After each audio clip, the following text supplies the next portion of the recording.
Gracias a todos los que nos acompañan nuevamente. Eh, Primero agradecer al Instituto Nacional de la Salud por permitirnos estos espacios en los cuales podemos hablar acerca de temas que son muy importantes en el tema de cuidados colectivos. Para poder abordar este hecho de ética en cuidados paliativos, pues ahora nos acompañan dos médicos que están en el día a día y con mucha experiencia también. Una es la doctora Gabriela Sánchez, médico internista, R2 de Medicina Paliativa en el Hospital Nacional de San Miguel.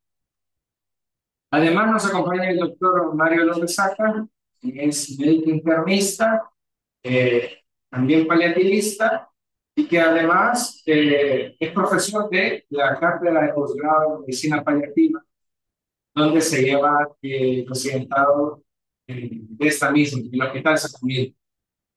Funge como coordinador de la Unidad de Dolor y Cuidados Paliativos en el hospital y además pues es el vicepresidente de la Asociación Latinoamericana de Cuidados Paliativos. Vamos a abordar este tema, agradecerles por acompañarnos este día y extendernos en este tema que quizás a veces no se maneja mucho, pero es muy importante entenderlo desde la generalidad del ámbito en salud y más en cuidados paliativos. Así que bienvenidos. Gracias. Gracias. Y ponemos la presentación. Gracias. Muy buenas tardes. Este día vamos a empezar con un caso que ocurrió en el Hospital Genovés. Los datos de identificación de nuestro paciente será OA, de 65 años, que reside en Ciudad Delgado. De ocupación agricultora, estado civil, soltero y vive con su hermano y con su madre. El paciente consultó el 20 de noviembre del año pasado, consultó por la izquierda. Dentro de la enfermedad, paciente con historia de 5 días, posterior a inmediancia, en centro privado, centro fiebre no cuantificada de intensidad, con escalas frías y de fiebre, debilidad generalizada, déficit abdominal y cuarzo, y como vamos a la mejoría, requiere presentar generalmente el cuadro. Liga cefalea, con los brazos, con náuseas de vómitos, diarrea, dolor abdominal, por sí. Dentro de los antecedentes personales, tenemos que era hipertenso desde hace 10 años. Un control en una clínica privada, estaba con tratamiento con nebivolol de 2,5 miligramos vía oral cada noche. Y un antecedente de enfermedad renal crónica serie 5 en terapia de sustitución renal tipo hemodiálisis en un centro privado desde hace 3 meses realizado. Este tratamiento estaba con paracetamol, una tableta diaria al día, con pernicomplex una al día y tampoco había suspendido tratamiento. Antecedentes quirúrgicos, no. Luego, para continuar con sus antecedentes, no teníamos alergias conocidas, inmunización de COVID, tenía 2 dosis, y entre sus hábitos, el que era trabajista y activista en la juventud. Suspendió más o menos unos 30 años, y tuvo una exposición a un modelo desde la infancia. Ahora bien, en el examen físico, el paciente contaba con signos vitales, una presión de 127 sobre 92, frecuencia cardíaca de 93, una frecuencia respiratoria de 26 por minuto, saturando el 93% al medio ambiente y al momento estaba feliz con 36. Apariencia general de pacientes masculinos, en la primera etapa de la vida, edad aparente, consulta cronológica, estaba alerta, orientada en tiempo, lugar y persona, había palidez generalizada, significaba un poco disléxico y se miraba aún de crónicamente enfermo. En el examen físico, en los pacientes en cabeza, tenían normocranias, masas, no depresiones, ojos, oídos, nariz y boca, realmente no había ninguna anormalidad, cuello simétrico, yugulares vacías 45 grados, no adenopatías. Ahora bien, ya en tórax, era simétrico, se observa el catéter en el tórax derecho, había uso de músculos subcostales, parametotáctil estaba hundido en la base pulmonar derecha, no había dolor de la palpación, el murmullo vesicular estaba disminuido y no se ocultaba el dolor empírico. Cardiovascular, ritmo regular, soplos, en abdomen todo estaba bien. Las extremidades, sí, se notaba que había un edema grado 4, llenado capilar de 2 segundos, y el neurológico, Glasgow de 15 puntos. Todas las funciones mentales superiores conservadas.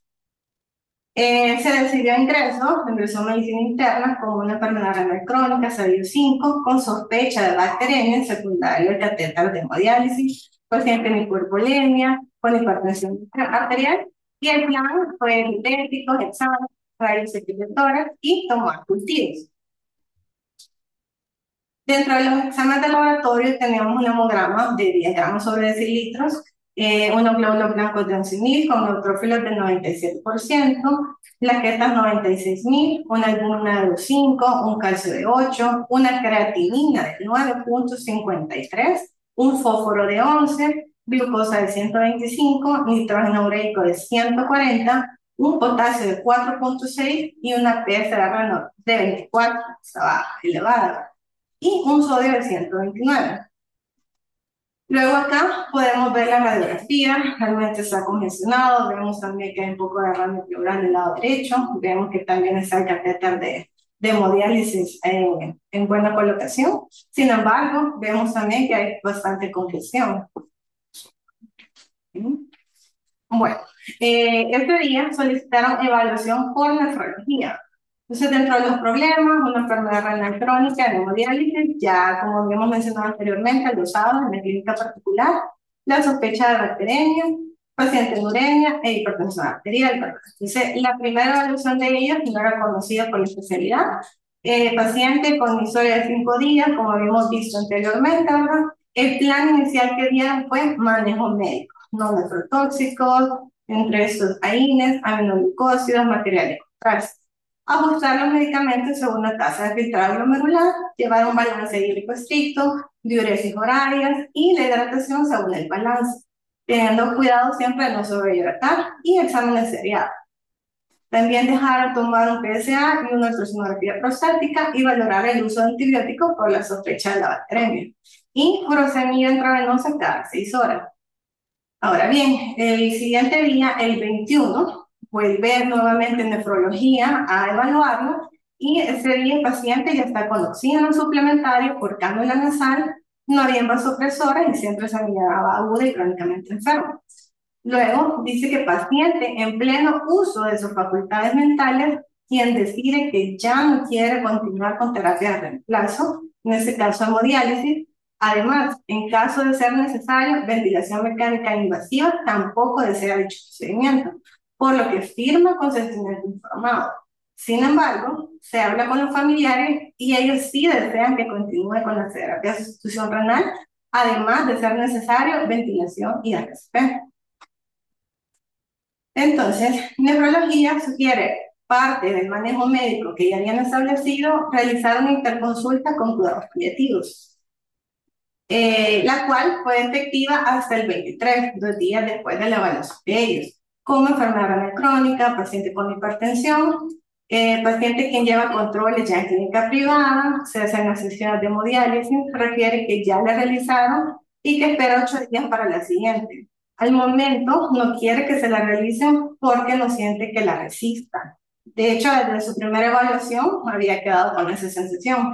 Ya tiene afirmado que no desea pasar a terapia de sustitución renal al momento sin ningún disconfort. Cuando fue evaluado por nosotros, solo se sugirió continuar con oxígeno, hablar con los familiares respecto a la condición del paciente y sobre las voluntades. Acá hay una tablita donde podemos ver los seguimientos. El día 25 ya estaba un poco más disneico, se agregó disnea a una dosis, morfina a una dosis de 3 miligramos subcutáneos cada 12 horas. El índice de Karnofsky era del 40% y se realiza la intervención familiar. Y se llegó a un consenso de poder respetar la voluntad del paciente. El 26, paciente presenta un sangrado tubo digestivo, había un ECAF de 5, un 30% de Karnofsky y resulta que también se hipertensó, teníamos 80-60. Se inició sedación intermitente con clorpromazina.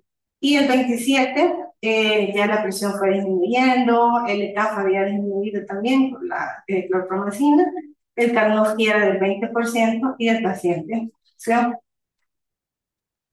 Ahora bien, acá hay una imagen tratando de representar la reunión familiar. Realmente es muy importante para poder cumplir los deseos del paciente, ya que él había afirmado de que no quería nada. Entonces, tratar de explicar a la familia un poco sobre la enfermedad y el curso de ella. Acá traté de representar el 25, cómo llegó el paciente.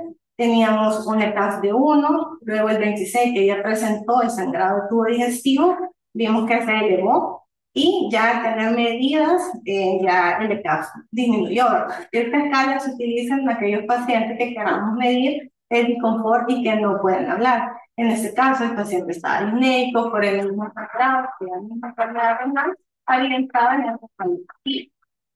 Vamos a quedarnos acá respecto a acá. Luego continuar en la instrucción. Muchas gracias, doctora Sánchez, por la presentación del caso tan detallado.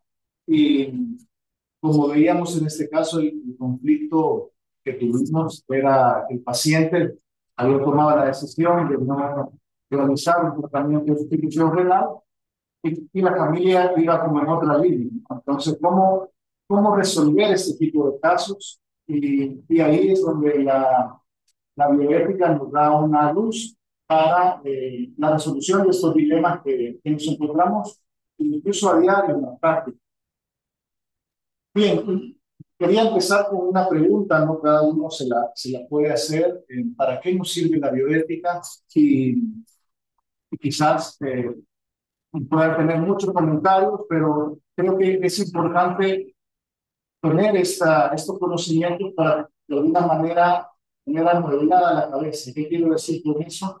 Que tengamos criterios eh, que nos den la certeza moral de que estamos haciendo lo adecuado por el paciente. Creo que eso es importante y la bioética nos permite esto, ¿no?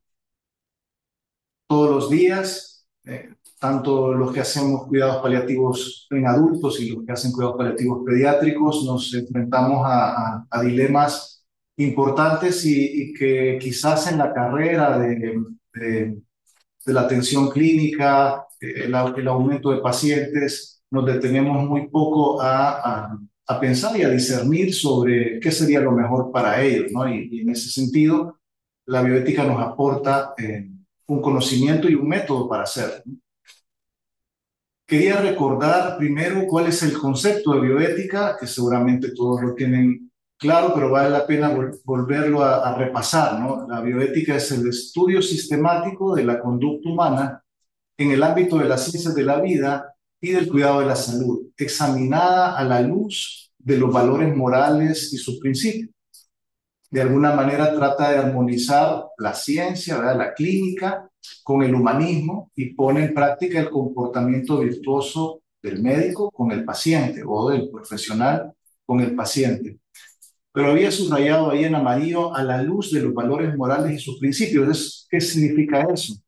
Significa que hay unas normas y unas leyes que de alguna manera nos ilustran a cómo llevar un conflicto, un dilema ético.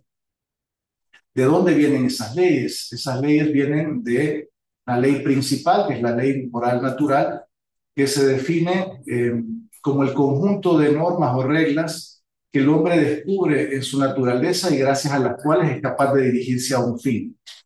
En otras palabras, es algo que ya viene sellado en el espíritu humano, ¿verdad? Es decir, son normas principalísimas de donde se derivan el resto de normas que hoy conocemos. De hecho, la ley moral natural fue escrita por los griegos muchos años antes de Cristo y de alguna manera esas han servido para el derecho natural que ahora nosotros conocemos, ¿no?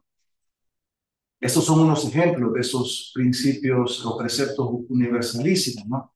Haz el bien y evita el mal, no hagas a otro lo que no quieras para ti, da a cada uno lo que le corresponde, que es la justicia, ¿verdad? Cumple siempre tu deber, observa siempre el orden del ser, vive conforme a la recta razón.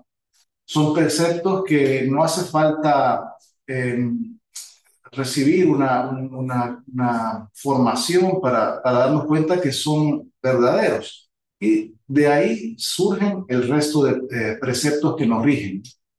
Y quería también tocar el punto de cómo se califica la moralidad de un acto médico. Se califica con tres cosas, ¿no? Con la intención, con las circunstancias y la finalidad.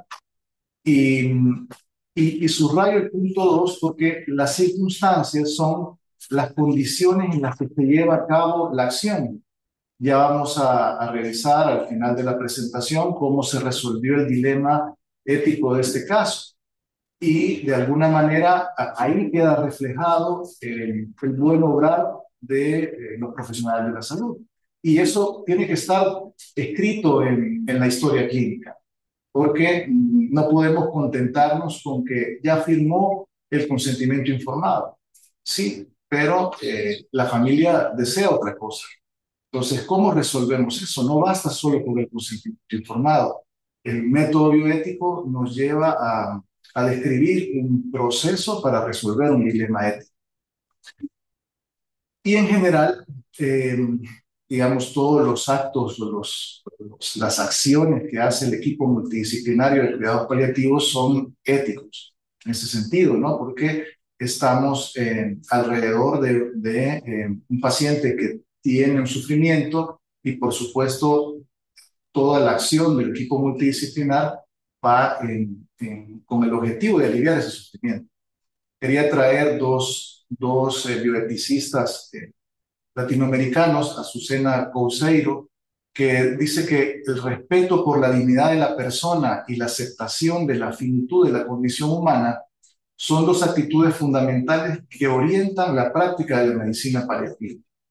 Y el Mundo Pellegrino dice que todos los problemas éticos, los dilemas que nos encontramos, se mueven alrededor de dos ejes: el control del dolor o sufrimiento y el respeto a la autonomía del paciente. Entonces, de alguna manera, toda la labor que hacemos es ética, ¿no? Y está respaldada, digamos, por estos conceptos bioéticos. Pero la resolución de un dilema ético implica, como ya decía, un proceso que debe ser descrito en la historia clínica y ahí debe quedar reflejado el trabajo del equipo multidisciplinario. La oficina de cuidados paliativos nos anima, ¿verdad?, a llenar unos formularios para que quede reflejado el trabajo de cada uno de nosotros, ¿no? De la psicóloga, de la trabajadora social, de los médicos, de la enfermera, porque no hay otra forma a veces de calificar un acto médico que con las circunstancias, porque la intención a veces puede estar ahí, pero las circunstancias, el proceso descrito es lo que califica de alguna manera o ayuda a calificar un acto médico. Bien, y después de esa introducción, entrando en cómo se resuelven los dilemas éticos, la bioética nos enseña que hay unos métodos para resolver y tiene una importancia grande porque no solo se fija en un principio, por ejemplo, decir la autonomía, sino que la bioética asesora la toma de decisión enriquecida con el análisis de los valores de los pacientes y la familia. Hay que preguntarle a nuestros pacientes, a los familiares, cuáles son sus deseos, cuáles son sus valores principales, qué es lo que quieren en este contexto de enfermedad grave. Y ahondando por ahí podemos describir esos valores que son importantes para los pacientes y poder tomar una decisión ética frente a los problemas que se acercan al final de la vida, ¿no? Entonces, en algunos casos incluso podemos tener incertidumbre de que si lo que hemos hecho está correcto o hemos ayudado bien al paciente, pero si describimos el proceso y lo hacemos con un orden y no solo nos basamos en un punto, podemos estar con la certeza moral de que estamos haciendo lo mejor para el paciente.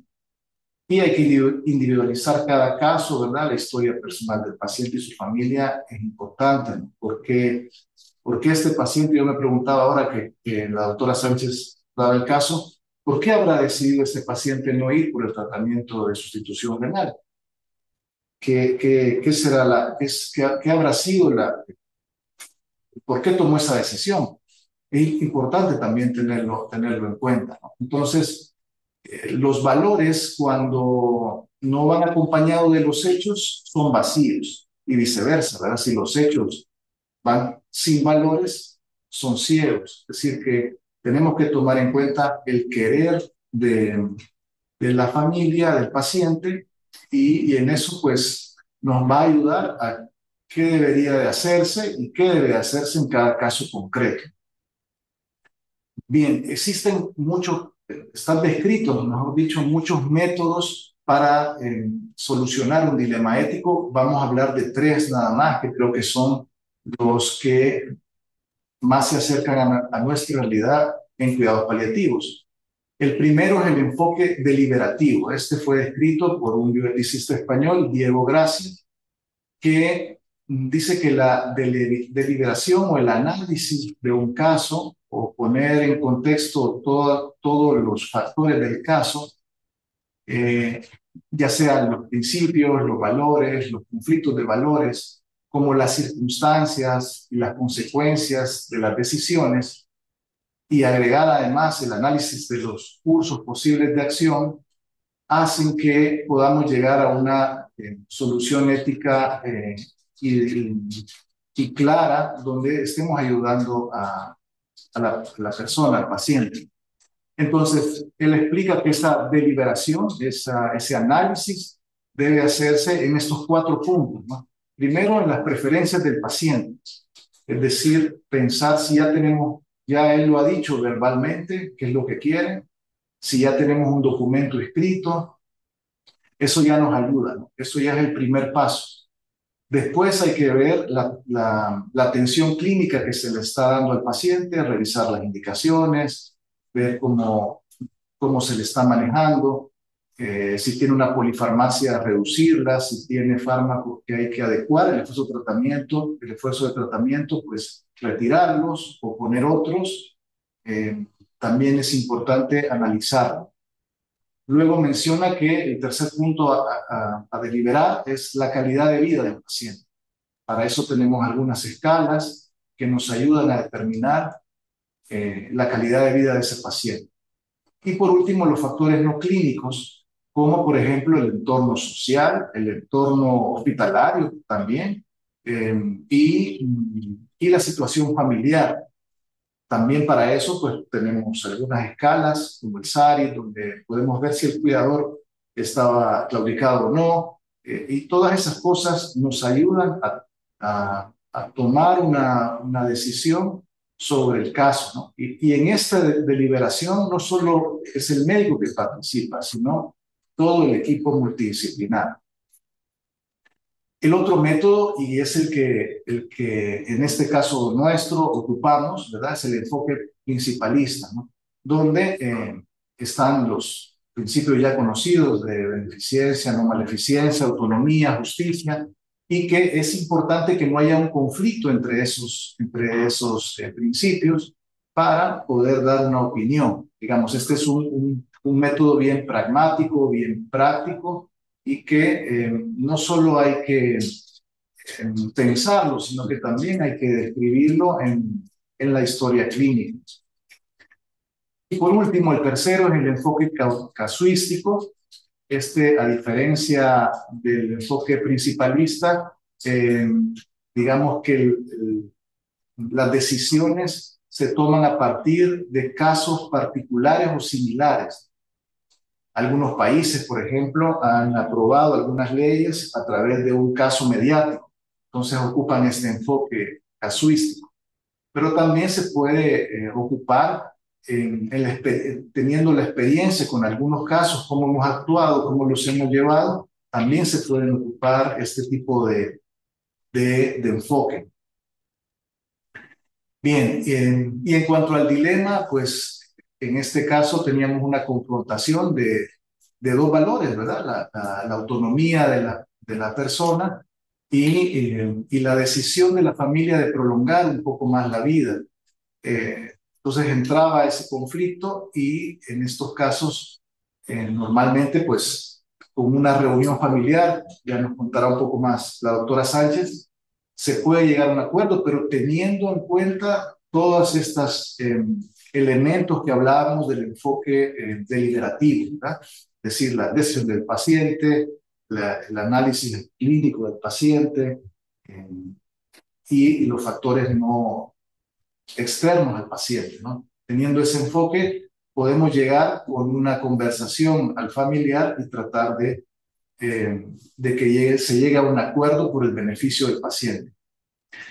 Y también ya para ir terminando, quería tocar algunos rasgos que hay en la bioética latina, porque el principalismo, digamos, el enfoque de los principios es un modelo norteamericano, pero en nuestros países existe también algunas otras circunstancias, como por ejemplo la asignación de recursos sanitarios, la racionalización de los recursos, la naturaleza de las obligaciones de los estados, el desarrollo de las tecnologías, que a veces nos hacen falta y que también de alguna manera es de justicia social dejar los recursos que tenemos para otras personas que tengan unas mejores probabilidades de mejoría.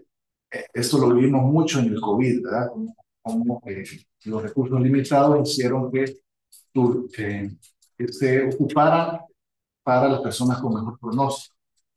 Bien, y todo ese proceso de los hechos, los valores, los deberes, de alguna manera es bueno dejarlos escritos en la historia clínica. Hay otro tema que ojalá un día lo podamos también dar, que es el de la planificación anticipada de las acciones médicas, que en otros países donde el desarrollo de los cuidados paliativos va más avanzado, dentro del historial clínico tienen un apartado para ir describiendo esto, no solo la historia clínica, sino la opinión del enfermo y la familia, los valores principales que ellos rescatan. Y por último, por supuesto, el deber ser, ¿verdad? ¿Cuáles son el curso de las acciones posibles? ¿Cómo elegir mejor esas acciones? Fundamentarlo, ¿verdad? Fundamentarlo y dar algunas recomendaciones al final. Al final el que decide será siempre el paciente y la familia. Nosotros, por supuesto, podemos dar una recomendación adecuada a la situación del paciente. Bien, y quería dejarlos entonces con la doctora Sánchez para que continúe con la resolución del caso. Bueno, vamos a hablar un poco acerca de la resolución del caso. Aquí se habían tomado un par de decisiones, ¿verdad? El paciente había expresado verbalmente que ya no quería continuar con hemodiálisis ni con ventilación mecánica, y había firmado un consentimiento informado. La decisión de esto fue porque cuando ya realizaron hemodiálisis en los privados, cuando tuvo esa hemodiálisis realmente él quedó débil, cansado. Entonces, tener esos síntomas posterior a la hemodiálisis, realmente él no quería continuar con eso. Para él eso representaba un sufrimiento. Fíjese que la familia no estaba de acuerdo, ahí se entraba un poquito en el conflicto, ¿verdad? Pero como vimos inicialmente, el paciente orientado en tiempo, lugar y persona, buen Glasgow. Entonces realmente acá se respeta el principio de autonomía, tanto lo del paciente como lo de la familia. Sin embargo, para no crear disyuntiva, siempre se hace una reunión familiar y preguntamos por qué también la familia sí quisiera todo, y la principal respuesta es porque no quieren perder a su ser querido. Sin embargo, también les explicamos de que el paciente, o sea, él tiene su derecho a no querer continuar y a medida avanza, ¿verdad? Nosotros le dimos seguimiento, ellos fueron viendo cómo él llegó sin oxígeno, luego fue progresando, hubo necesidad de oxígeno, luego cuando presentó el sangrado, realmente vio que la situación fue empeorando, ¿verdad? Entonces ellos mismos dijeron, sí, que se haga todo lo que sea para tenerlo confortado. Siempre se llega como a un consenso respetando la decisión del paciente, y la familia logró aceptar esa misma decisión. De ahí el rol del equipo en cuidados paliativos: apoyo en la toma de decisiones informadas, siempre ser claros cómo la enfermedad progresa, también las posibles consecuencias que podrían hacer al ya no realizar la diálisis, la evaluación del sufrimiento total, y se pusieron algunas medidas de confort, como por ejemplo en este caso utilizamos morfina a dosis pequeña para la apnea. Ya cuando vimos que estaba muy desconfortado, se utilizó la clorpromacina para poder tenerlo un poco más sedado y la hidratación fue proporcional, fuimos disminuyendo y un seguimiento constante, día a día. Acá se aplicó el principio de beneficencia, actuar siempre para el bien del paciente, no imponer un tratamiento. Y también dentro de las interconsultas se siguió siempre con un seguimiento continuo para controlar la apnea, ver siempre la oxigenoterapia, la morfina dosificada, ¿verdad? Siempre también teniendo cuidado y control de las mucosas, es necesario aspirar en muchas ocasiones y la sedación intermitente. De ahí el principio de no maleficencia, la hemodiálisis en pacientes terminal sin deseo de continuarla realmente es un potencial daño. El paciente también ya estaba chocado, ya ni siquiera era apto o candidato para continuar en terapia de sustitución renal. Entonces, para eso siempre tener que evitar terapias fútiles. Y el alivio del sufrimiento siempre va a ser prioridad sobre la prolongación artificial de la vida. Luego tenemos el principio de justicia, equidad siempre de accesos privilegios, respeto por los derechos del paciente sin discriminar por la edad o la condición. Y también tenemos que ir a un hospital con recursos ilimitados. Esos pueden ser utilizados para pacientes con un mejor pronóstico o con una decisión firme de querer continuar en hemodiálisis. La ética de distribución de recursos, no prolongar innecesariamente cuando sabemos que al final siempre podría ser un procedimiento fútil.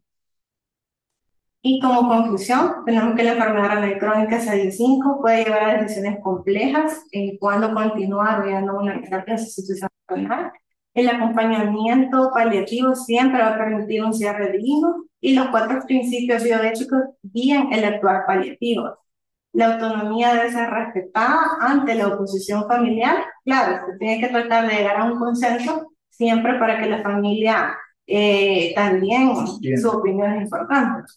Y la medicina paliativa acompaña, no abandona. Realmente aquí es una comunicación constante, tanto como el nefrólogo que solicitó la interconsulta con nosotros, medicina interna también. O sea, realmente somos un equipo, siempre para tratar de acompañar a nuestros pacientes hasta el final de sus días. Muy bien. Bueno, un caso muy interesante porque ¿quién podrá decir de los que nos acompañan dentro de esta teleclínica que no tienen o no han visto pacientes con enfermedad renal crónica, ¿no?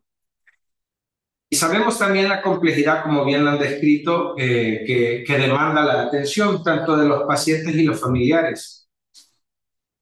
Algo muy importante que me queda claro, y eso espero también que a los demás también les haya quedado claro, es que esto parte de la conversación, ¿no?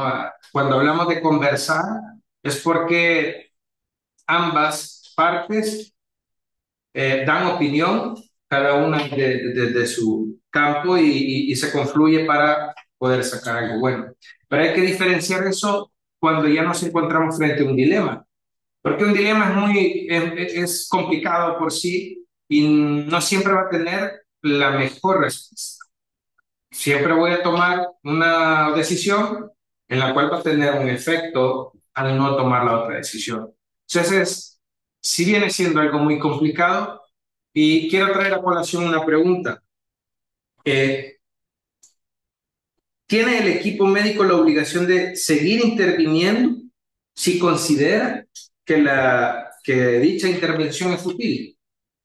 ¿Está obligado a continuar? Bueno, obligado creo que no estamos, pero sin embargo, siempre estamos dispuestos a continuar ante la decisión de la familia. Si el caso hubiera sido distinto, por ejemplo, obviamente el equipo de cuidados paliativos no abandona al paciente, ¿no? Continúa, digamos, aceptando la decisión de la familia. Hay una cosa que es bien importante: cuando el conflicto no se puede resolver, no lo dije, pero ahí estaba en la diapositiva, también hay que acudir a los comités de bioética hospitalarios. Es decir, cuando un conflicto no se logra, en algunos hospitales, bueno, por lo menos en el Hospital San Camilo tenemos un comité de bioética hospitalario. que tiene como funciones, ¿verdad? Resolver conflictos en este contexto. Pero, digamos, si el familiar hubiera deseado lo contrario y si hubiera hecho eso, nosotros hubiéramos estado ahí, por supuesto. Por supuesto que sí. No en carácter obligatorio, sino que más bien porque lo queremos tener bien al paciente y, sin embargo, en muy pocos casos creo que hemos fracasado en no llevar hacia el paciente hacia un final más digno, como decía la doctora. Porque si la conversación es clara, es sincera y se hace bien la reunión familiar, poniendo todo el contexto que el paciente va cargando desde el inicio, ¿no? Como explicar cómo vino y cómo está ahora, ¿verdad? Y qué pasará, cómo se lo imaginan en las próximas semanas, la familia termina entendiendo. Muy pocos casos la familia nos ha dicho no, siga haciendo, ¿no? Pero le acompañamos también, no dejamos de atender, no dejamos de atender. Sí, y por eso hacía, comenzaba con la palabra conversar, ¿no? Porque básicamente que en la atención paliativa somos mucho de conversar con paciente y con la familia. También somos mucho más para escuchar, porque eso es muy importante también. Saber qué es lo que quiere el paciente, saber qué quiere la familia, que a qué le temen, es parte de lograr entender ese núcleo o la dinámica familiar también.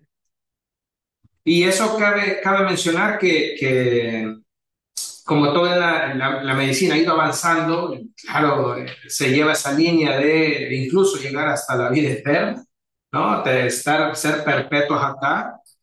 Parecía que caminamos solo por ahí, pero sabemos que en la realidad, a pesar de que han avanzado mucho los tratamientos y las terapias, se puede prevenir cuando se debe de prevenir, se debe de curar cuando se debe y se puede curar, pero también cuando ya no se puede curar, vamos a paliar.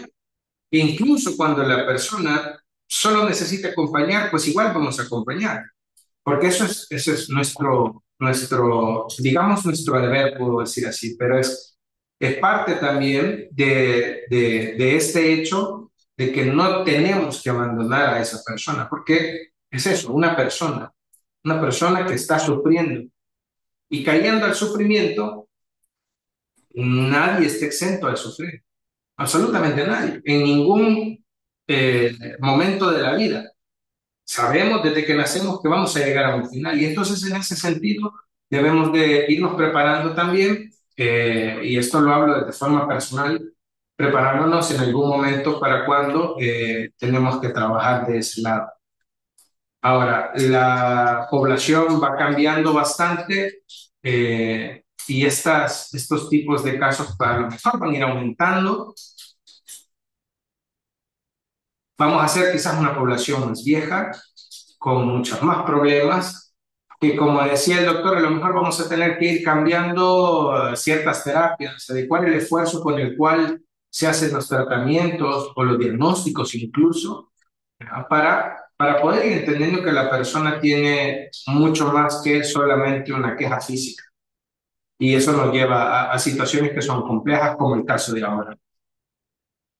Vamos a ver si hay alguna duda o pregunta.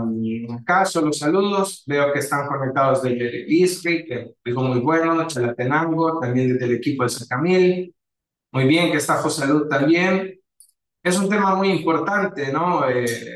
Básicamente hay que entender que hay 4 principios éticos, y que esos debemos de saber, ¿eh? Habría que quizás tener otra clase para poder entrar como cuál va sobre cuál, o cuándo pesa uno más que otro.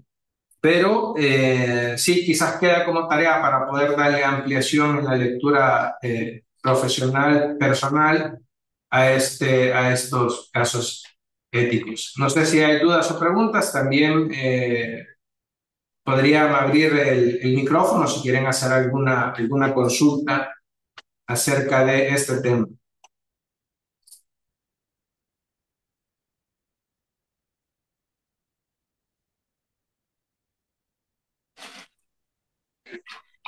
Muy Hola, buenas tardes, doctor William. Buenas Eh, tardes, doctor Morán. y Gusto. colega, un gusto estar aquí siempre con ustedes. Yo estaba viendo la temática y todo, y realmente es un tema muy complejo, precisamente porque dentro de toda la vida, ¿verdad? El ser humano a veces toma decisiones, ya sean estas decisiones acertadas, no acertadas, y a veces el temor y la incertidumbre en el momento que están pasando, ¿verdad? Eso es bien complejo. Entonces, igual con la familia, ¿verdad? Les cuesta bastante, a veces hay discrepancias entre los cuidadores y los que apoyan un poco menos que los cuidadores, ¿verdad? Están fatigados y todo eso, pero realmente lo importante es poder servir de ese soporte, porque no nos convertimos no solamente en médicos, sino que también le damos un soporte humano, un soporte espiritual a esas personas que están tomando esa decisión en ese momento. Entonces, para mí es cierto que al principio, igual como yo comentaba en algún momento, ¿verdad? A veces cuesta un poco entender lo de paliativos al principio, ¿verdad? Cuando uno dice, pues que yo quisiera cambiarle el riñón pero realmente ese paso que al final vamos a tener todos como seres humanos, ¿verdad? No lo vamos a obviar por más que hagamos. O sea, va a haber un momento en nuestra vida, ya sea más pronto o más tarde, que nos va a tocar darlo. Entonces, lo importante es todo ese acompañamiento que estamos dando con estas personas que lo están necesitando, apoyarlos, ¿verdad? Hacerlos sentir de que tienen un apoyo, que se sientan bien. A veces, al hablar con el grupo familiar y con el paciente, a veces podemos lograr de que, por ejemplo, lleguen a un consenso, porque a nosotros ahí en la unidad ya nos ha pasado y de repente vemos que el paciente está un poquito medio en conflicto con la familia, no quiere lo que la familia le está ofreciendo, platicando y todo, se logra solventar y vemos que posteriormente en otra visita vemos que realmente ha cambiado bastante y le ha mejorado bastante. No solamente en el aspecto de salud, sino que en el aspecto emocional y espiritual con respecto a su relación con su grupo familiar, que es muy, muy importante en esos momentos. Así que yo creo que sí, estamos haciendo mucho por nuestros pacientes, ¿verdad?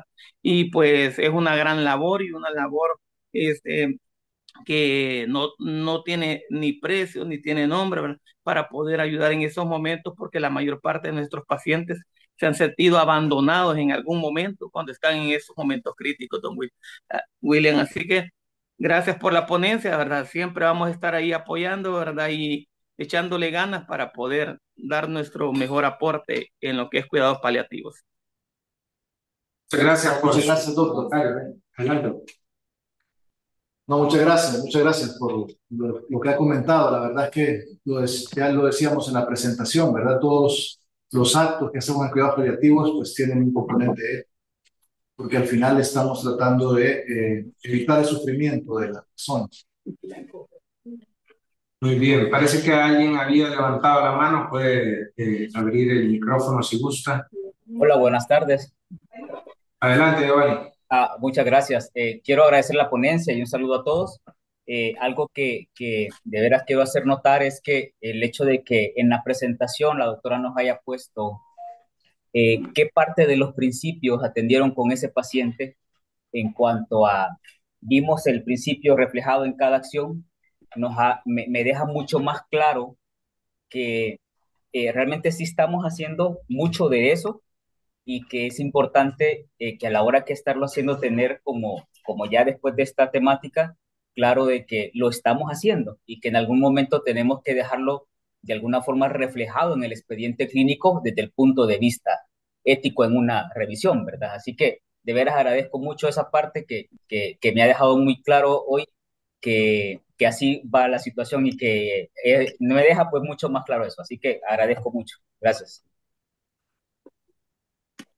Gracias, doctor González. Quizás algo que queda también y que quiero traer a colación es recordar que también ya tenemos parte dentro de el sistema de salud el documento de voluntades anticipadas y que lo hemos ido platicando nosotros como Oficina de Cuidados Paliativos en las asistencias técnicas que hacemos a los equipos, ¿no?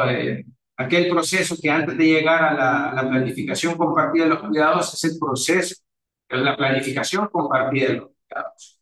que termina en ese documento de voluntades anticipadas. Entonces, este tipo de situaciones viene a caber dentro de eso, ¿no? Para poder darle una vida a ese documento y me trae hacia otra pregunta para los ponentes. Si, si existiesen algunas consecuencias éticas y legales que puede haber si un médico ignora esa voluntad anticipada firmada por el paciente. Pues es una pregunta compleja y difícil, ¿verdad? Porque no tenemos una ley aquí en el país de voluntades anticipadas, por lo tanto, no tendría una implicación legal, digamos, hasta que no existe una ley que rija ese documento, por ejemplo. Eh, También nos hace falta muchas cosas, ¿no? Como un código de ética o de bioética eh, bien regulado. Existe nada más un código del Colegio Médico de hace bastantes años atrás y que no ha sido revisado tampoco. Y de parte del Ministerio de Salud, pero creo que no hay un código de ontología ética que rija las acciones de los profesionales. Entonces creo que estamos como muy en pañales en ese tema desde el punto de vista legal. Pienso que no hay vacíos, entonces contestar que sí tendría una implicación o no, que es ambiguo, ¿verdad? Porque no hay un respaldo legal. Eh, Eso pienso, digamos. Sí, sí, ese era el punto que también quería traer a colación, que es muy importante, que debemos de tomar en cuenta que no existe algo pautado para específicamente cuidados paliativos y en ese sentido. Pero sin embargo debemos de tener claros también que nuestra población adulta mayor, el de 60 años o más, sí tiene una ley, y en esa ley se describe un documento de voluntades anticipadas al cual pues es una ley, tenemos que hacer ese ejercicio, ¿no? Y es que estas voluntades anticipadas van a tener un sentido o un valor legal si solo si estas están notariadas. Entonces, debemos de tener claro eso. Ahora, siempre nuestro actuar a la hora con los pacientes y los familiares, si va guiado por los principios, por la forma en cómo se detalló el abordaje del caso, pues creo que no vamos a entrar en ningún tipo de situación en la cual se requiera de algo, digamos, como punitivo o legal, ¿no? Porque siempre logramos llegar al punto de consenso con la familia y con el paciente. Tanto si existe la discrepancia del paciente hacia la familia como de la familia hacia el paciente. Y en el peor de los casos, como decía el doctor, pues lo que nos toca igual es acompañar. Sí, porque tenemos que recordar que no es que vamos a imponer nuestra opinión personal, sino que vamos a ayudarlos como profesionales, como el equipo interdisciplinar que somos.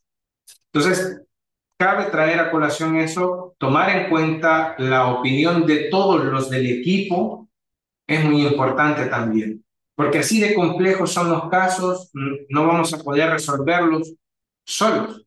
Y cuando se requiere, pues el acompañamiento de otro profesional como de apoyo siempre es muy importante.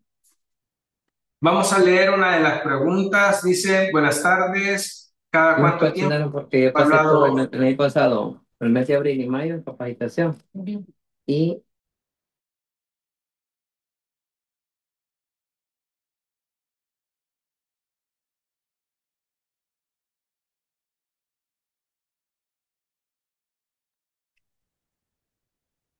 A ver, doctora. Bueno, hay que ver también si no hay muchos síntomas, ¿verdad? O sea, la referencia siempre tiene que mandar el hospital una contrarreferencia para ver por qué si hay, por ejemplo, exámenes o para abastecimiento de medicamentos. Normalmente lo dejan al mes el control nuevamente y siempre debe continuar los controles en segundo nivel. O sea, los dos van a estar viéndolo, pero el primero ante alguna situación que pueda ser como, por ejemplo, abastecimiento de medicamentos, También en ese sentido hay que tener claros la complejidad que sea ese caso, porque no vamos a estar manejando un caso altamente complejo en primer nivel de atención, porque demanda de una atención ya especializada. Y eso apegándonos a los lineamientos que ya están descritos, cómo debe ser ese abordaje de un paciente altamente complejo. Mm, Sí, y también el estadio de la enfermedad renal, ¿verdad? Porque obviamente en primer nivel, pues sí se le puede dar un seguimiento a los estadios uno 2 quizás, ¿verdad? Con el objetivo de prevenir que llegue a un estadio más avanzado, cuidando su nivel de azúcar, la hipertensión arterial, por supuesto. Eh, y a un estadio 3 4 y por supuesto 5 sí debe ser visto por nefrología o medicina interna también, ¿verdad? Entonces depende del estadio, así será el nivel de atención y el abordaje que hay que dar. En cuanto a la otra pregunta que dice Sandra Córdoba, que los retornos de los hospitales hacia las unidades de salud deben enviarse como motivo de referencia para atención paliativa, en forma de pregunta, la verdad es que si es que, por ejemplo, el equipo del Hospital Sicamil deriva a un paciente hacia la unidad de salud, a la unidad de salud, debe de hacer una comunicación a través del sistema que ya existe, ¿verdad? Eh, Porque lo han clasificado y consideran de capacidad de respuesta que tiene ese equipo también, porque todo eso se evalúa. Entonces, sí debe de ir dirigido, si va para manejo, para seguimiento de un equipo paliativo, sí va dirigido y debe de ir dirigido hacia el equipo de cuidados paliativos. O sea, recordemos que la nomenclatura es, en primer nivel, son equipos de cuidados paliativos y en los hospitales, o sea, el segundo o tercer nivel, son unidades de dolor y cuidados paliativos. En ese sentido, debe de versar cuando hacemos una referencia. Pero siempre va a ir de acuerdo al estadio, como mencionaba el doctor, porque si ya vemos que es un paciente complejo, estadio 4 o 5, difícilmente tal vez pueda regresar a la unidad de salud, sino que se derivaría con nefrólogo y siempre hablando con la voluntad para ver si solo va a ser manejo del síntoma, que quedaría exclusivamente como paliativo, o si siempre habría intervención de nefrología con nosotros. Muy bien. Bueno, eh, nuevamente agradecerles a los doctores que nos han acompañado para poder ampliar este tema, que el tiempo se queda corto siempre porque es bastante amplio y hay mucho más tela que cortar, pero lo que hemos o lo que nos han venido a exponer ahora ha sido muy interesante, algo para poder seguir, como decía previamente, particularmente leyendo, aprendiendo un poco más.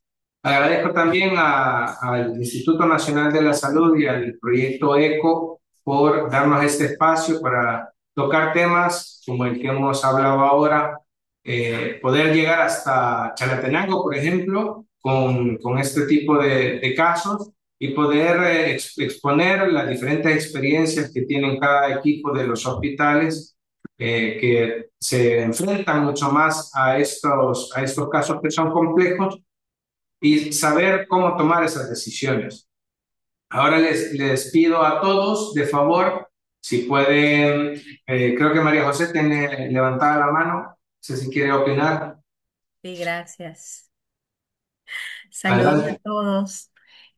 Un poco agradecer las participaciones que hemos tenido porque Giovanni, por ejemplo, se adelantó sobre el punto del registro de este tipo de actividades que entran dentro de estos dilemas éticos que, como ya lo mencionaba el doctor López Saca, al no tener un marco legal que nos acompañe en los esfuerzos y muchos médicos generalistas o especialistas pudiéramos tener temor de acompañar a los pacientes y a sus familiares en un proceso tan importante como la toma de decisiones y sobre todo lo relacionado a las voluntades anticipadas y el final de vida. Pero como esto es de método y ciencia y de ciencia y conciencia, y no estamos haciendo cosas equivocadas, dejar la evidencia en los expedientes clínicos, la conversación con las personas que nos reunimos, las familias, nuestros pacientes,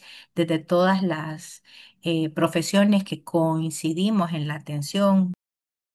Gracias, doctora. Gracias.